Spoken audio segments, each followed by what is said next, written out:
yes, that PG, because they've already lost out on the first game, but still they're in the top 5. They're in the 3rd spot. That's something that can be a big sigh of relief for them. Let's see if that's gonna happen or not. But speaking of one team that tends to perform really well in the map of Miramar is going to be the players of Raw Esports. Even in the last season of PMPL, Raw Esports impressed me the most the way they approached the map of Miramar. And yesterday also they managed to, I think, get a chicken dinner in the very first Miramar and come on the second spot in the second Miramar. So yeah, this is definitely a very strong map for Raw. On the other side, speaking of Vikings, well, they are playing in a very segregated manner in a split position. But for the players of DRS, I'm really shocked to see DRS on the second page. They are somewhere near the bottom of the leaderboard. So let's see if they can try and get some good points in this one. Oh, next circle is going to be on the board soon, and it's going to shift towards Cruisedale Valley. Interesting shift. FPG being the proactive ones, trying to get the prime control in their hands, and they've actually managed to do so as well. So they've got the best compound they can ask for. The prime positionings in their hand. If they want, they can try to be the griefers and try and hold off a couple of teams that might just try to rotate in the better spot, or at least rotate towards the centric spot of the circle. That's what FPG can try to do, but so far, FPG, they're just prioritizing in a better spot, which is understandable too. The DRS as well doing the same thing. It's like a massive wave of vehicle just trying to breach inside from the southern side, and soon enough we're going to see a lot of fights, that's for sure. A1NB might just be in a big threat because they're moving towards a dangerous spot. Oh, certainly they are, and so many rotations are also coming from the southern eastern side. The possibility of third party also tends to increase, but looking at the team of Sky HORAA, they are already going for a very good rotation from the northern end, from the side of Torre Emuda. They can already try and have a dominant control of the northern end of the circle. But speaking of Vikings also, they have managed to find a good compound, but they need to be careful of a team also lingering nearby. But Rex has spotted down the enemies, and looks like one of the player of A1B1 is already on a very low HP. Yeah, 9. K9 is just pinned in the open. A1NB, once again, the problems continue. Not good. I told you, the spot they're moving to is quite risky, especially when you've got so many teams approaching it from that same spot. And that compound is not that good as well. It's not something that's going to give you the prime control, but it's something that can definitely sail your boat. So I guess as long as that's happening, you should be good. Wind is currently in the sails of AGONXI as they're taking a dig against the players of Raw Esports, and they're also getting the advantage in that fight. Sleepy is knocked out for now. Sleepy is one of the prime men for the side of AGONXI, but then you can also see in the elimination feed, there's also a third party from POC. Man, there's so many fights happening. And against IA, the players are losing those fights. Even the players of Raw Esports had managed to see that 2 players of Raw Esports have already been knocked down, and looks like Jiggle, he has been confirmed. So Raw Esports is also not in the best of the position right now. But speaking of Leo Esports, yes, they do have a good compound to their name, and I don't see any threat nearby, but can't say the same thing for the players of Raw, as Assassin with a grenade is trying to find a knock onto Falak. A retaliation grenade also coming in, and Assassin going for the close frontal battle. Looks like he's going to take down Falak, but before that, IQ comes in with a DBS right in the face and marks an end for Raw Esports in this game. Yeah, Raw Esports, the table toppers, toppled off from this game. AGONXI is the one to actually put that nail in the coffin too, even though POC was going for that third party from the back. Man, AGONXI, they've definitely managed to conquer a massive monster inside this game, but let's see how this momentum is going to be carrying on forward. Because AGONXI, future lights can be quite scattery, considering they're still hugging the blue zone. ISSL Noob Alliance is way too close and personal, but these can be the elimination points that AGONXI can't try to grab onto. And you can see that's what AGONXI are trying to do as well. They do know the players that have just entered inside the blue, or entered from the blue itself, they're going to be quite chipped up. Oh yes, they are taking a lot of damage from the blue, and Falak of AGONXI with the Mini 14 has managed to take down one of the player on the other side. AST, they have a job to do. They have to go for the rescue mission onto the fallen comrade. Slayer is also keeping a close eye onto ISSL, and looks like Zeo from AST has managed to take down one player, And even the blue is also coming in. Looks like a very bad situation for the players of Noob Alliance, as Slayer with a vehicle is already closing in the distance where the rescue mission is going on. This is not the position where the players of ISSL wants to be in. One grenade will mark the end of both the players. Oh, utility. So close. Jimmy so low. And Mamata now just trying to back away. ISSL Noob Alliance. They've been pinned down by the players of AST, and AST, they've proved themselves in the previous game, especially in Cuss. This man is not a man to mess around with. He managed to get 9 elimination points all by himself, so AST right now, you can't say the momentum, the wind is in their sails, and they're definitely looking forward to get the advantage of it. And they're trying to make the most out of it too. Trying to get up close and personal against the players of ISSL Noob Alliance, and when a team plays so defensive, you clearly know that team does not really have a lot of confidence in the fight itself, especially when you're controlling the entire terrain too. It makes a lot of sense. You should show that confidence in the fight. 2 players trying to get up close and personal, but the blue is also dealing so much damage, so you're going to be chipped up quite a lot. AST, you might as well try to prioritize the positioning inside the play zone better, instead going for this fight, because this fight can be yours anytime. The play zone is something that you need to prioritize.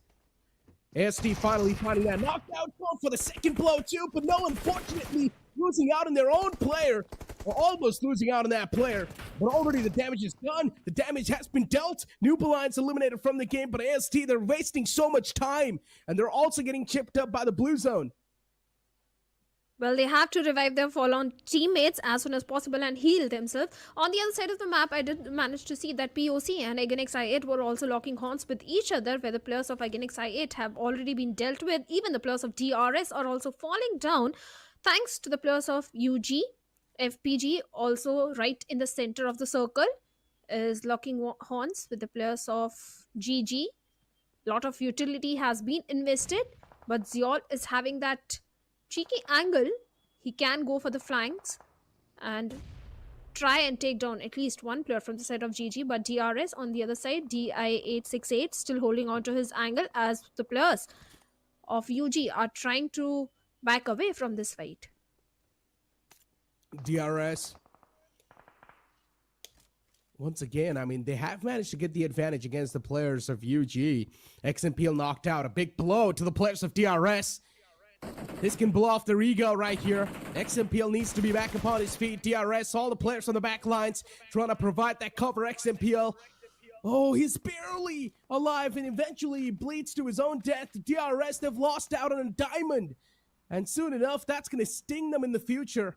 XMPL not inside the game anymore. And DRS, these guys will need to try and disengage from this fight, because Undergang Slayers currently, it does seem like they're in the driver's seat of things. Killer Viti's way too far away from this fight. Maybe he's trying to make an off angle, but I highly doubt it's going to be worth it. And even ENG, they have been eliminated after getting 6 eliminations on the 14th spot. Now we have 13 teams, 46 players remaining. Undergang Slayers having only 2 players out of 2. 1 player already dealt with. And DRS fighting from the blue. Gangster ASL, well, he's trying to make a safe escape from this position. And so are the players of DRS, because they are already getting the damage from the blue. And only 2 players remaining from this side. At this point, they need to prioritize the circle, already going from a southern rotation, and they might already walk in towards another team, but looks like they are looking for the confirmation point onto the players of UG, where Gangster is still hiding, but looks like he has been spotted down. And with the DBS in his hand, it's a 1v2 situation. Gives a lot of damage to one of the players of DRS, takes him down, but a good cover fire also coming in. And with that, Undergang Slayers has also been eliminated on the 13th spot. Undergang Slayer bites the dust. DRS get the full-fledged control of that fight. Nicely done. GEUD Gaming in front of us. All the 4 players looking pretty healthy, and also they've got a solid position to play with. HORAA Esports in the previous game. Unfortunately, things slipped out of their hands quite a bit. Oh, head was spotted, but not able to capitalize onto that. It's completely fine though, Souls. He does exactly know where the players of HORAA Esports are. Another way too close call. No Fear is able to just sneak away in the nick of time. GG, this is one of those teams that has never shied away from the fights, even though they're not doing too good in this PMCO. And with this, you can only take one thing. GG is here to gain that experience. They're here to gain that momentum from this tournament. And this is what you need to do if you're one of the new teams inside the competition. Play the tournaments to gain the experience, because you know you're not at the level of the other teams who are known, who have already been participating inside the competition for a long time. And I would say GG, they've been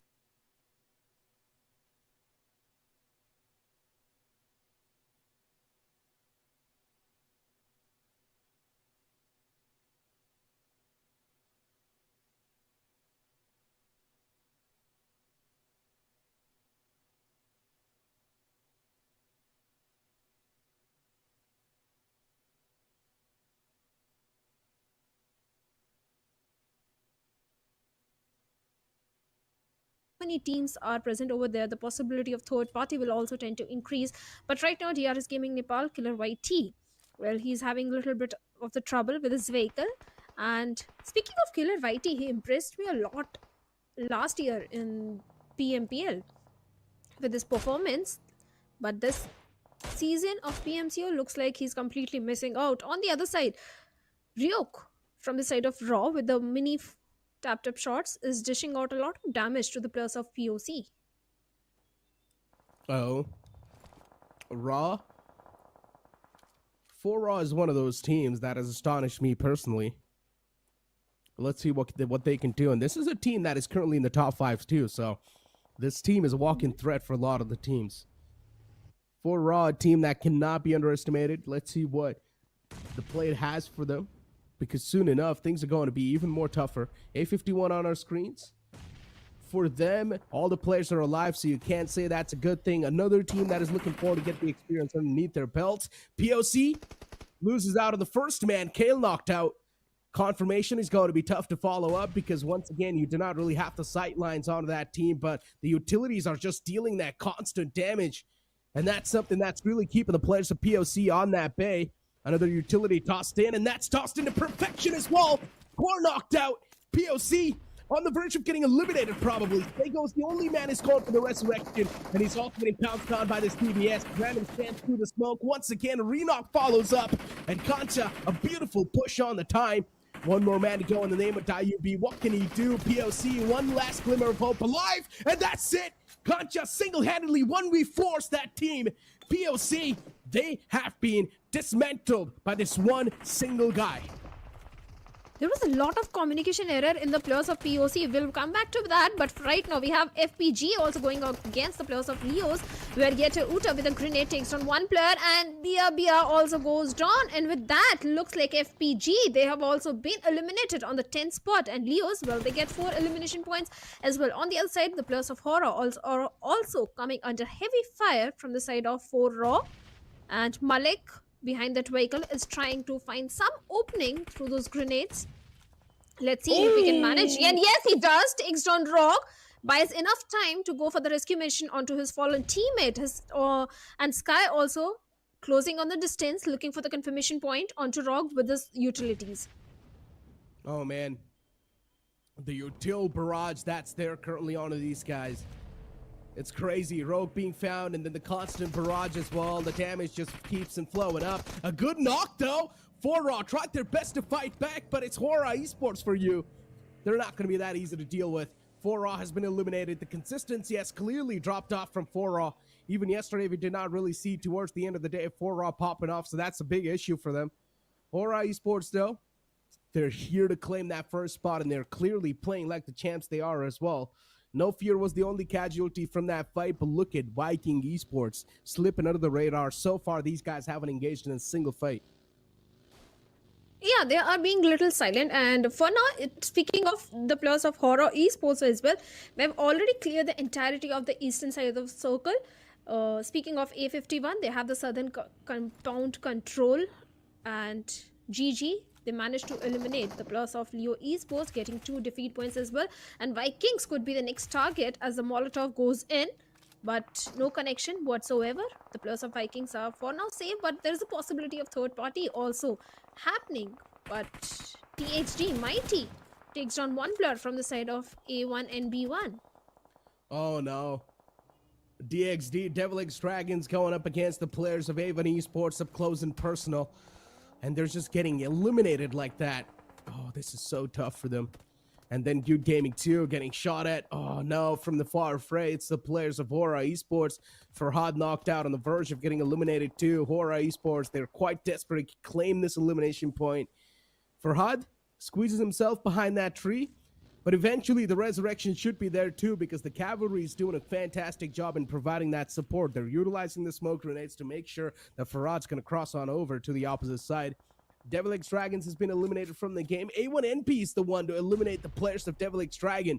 Finally, it seems like A1 Esports 2 are waking up.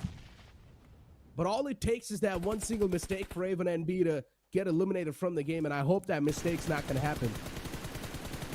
Well, GG, Suke is already having a clear line of sight onto the players of A1 and B, and looks like A1 not in the best of the position, because I can see a team in the blue also in the close vicinity. So yeah, there is a possible threat for A1 and B, and so for the players of Vikings, GG, they do have a certain height advantage as well, and looks like one of the player from A1 and B has already been knocked out. VikingxSS still trying to provide the support to the teammates as he takes down Sire of GG with a beautiful grenade.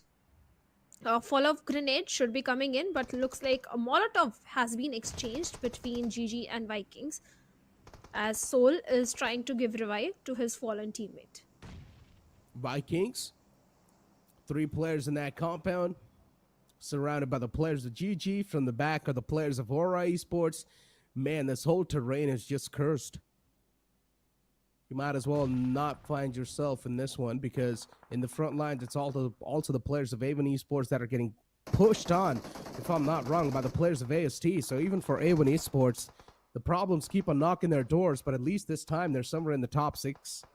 So that can be a decent outing for the players of A1 NB. And yes, just like that, they have been eliminated from the game too. And I think so is Zio, who managed to single-handedly eliminate